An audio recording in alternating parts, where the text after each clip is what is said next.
வாழ்ந்தவர் கோடி மறைந்தவர் கோடி மக்களின் மனதில். வாழ்ந்தவர் கோடி மறைந்தவர் கோடி மக்களின் மனதில் நிற்பவர் யார் என்ற எம்ஜிஆரின் பாடல் வரிகள் யாருக்கு பொருந்துகிறதோ இல்லையோ அவருக்கு நிச்சயமாக பொருந்தும்.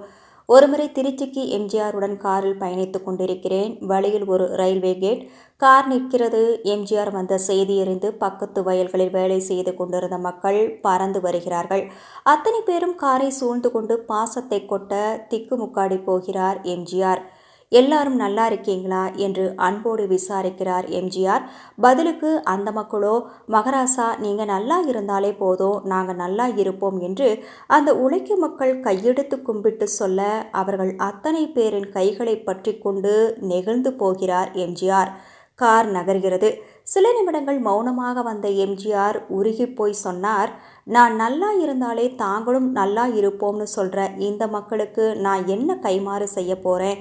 மக்கள் தன் மீது காட்டிய பாசத்தைப் போலவே மக்கள் மீது அவர் காட்டிய அன்பையும் அக்கறையையும் நேரில் பார்த்தேன்.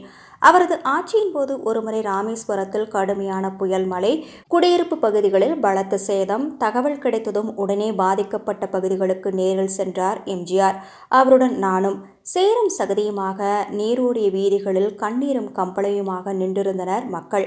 அவர்களை பார்த்ததுமே காரிலிருந்து இறங்கிய எம்ஜிஆர் கொஞ்சம் கூட யோசிக்காமல் வேட்டியை மடித்து கட்டிக்கொண்டு முழங்கால் அளவு தண்ணீரில் நடக்க, பதறிப்போன மக்களோ, ஐயா எங்களுக்கு ஒன்றும் பிரச்சனை இல்லை, உங்களை பார்த்ததே போதும், சகதியில் நடக்காதீங்க என்று தடுத்தும் கேளாமல் அவர்களது அருகில் போய் ஆறுதல் கூறினார் எம்ஜிஆர்.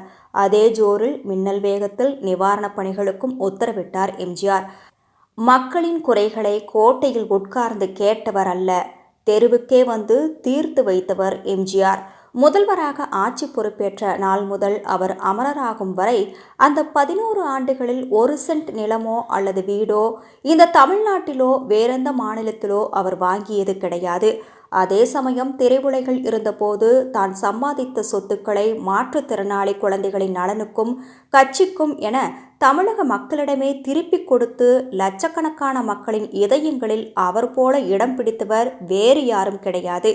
ஏனெனில் தான் சம்பாதித்த மாபெரும் சொத்து மக்கள் செல்வாக்கு என்பதைத்தான் அவர் மதித்தார். அதில் துளி கூட கீறல் விழாமல் கடைசி வரை காத்தார் எம்ஜிஆர். இதற்கு உதாரணமாக ஒரு சம்பவம். எம்ஜிஆருடன் காரில் செல்கிறேன். சாலையில் இருபுறமும் திரண்டிருந்த மக்கள் தலைவா வாழ்க, எம்ஜிஆர் வாழ்க என்று கோஷமிடுகிறார்கள். இதை பார்த்த எம்ஜிஆர் என்னிடம், எல்லோருமே எம்ஜிஆர் வாழ்கன்னு தான் வாழ்த்துறாங்க, ஒருத்தர் கூட முதலமைச்சர் வாழ்கன்னு சொல்லலை, ஏன் தெரியுமான்னு கேட்டார். உங்க 3 எழுத்து பெயர் தான் அவங்களுக்கு மந்திரம் மாதிரி, அதனால தான் என்றேன். அது மட்டுமில்ல, முதலமைச்சர் வாழ்கன்னு சொன்னா அது பதவியை வாழ்த்துற மாதிரி, எம்ஜிஆர் வாழ்கன்னு சொன்னாதான் அவங்களுக்கு என்ன வாழ்த்துற திருப்தி. இதுதான் நான் சம்பாதித்த சொத்து, இதைத்தான் நான் பத்திரமா காப்பாற்றி ஆகணும் என்று சொன்னார் எம்ஜிஆர். இறுதி வரை சொன்னது போலவே நின்றார் எம்ஜிஆர். இந்த தகவலை நெகிழ்ச்சியுடன் சொல்லியவர் 1980 முதல் 1987 வரை பதவியில் இருந்த எம்ஜிஆர் அமைச்சரவையில் பல்வேறு துறை அமைச்சராக இருந்த சு. திருநாவுக்கரசு அவர்கள்.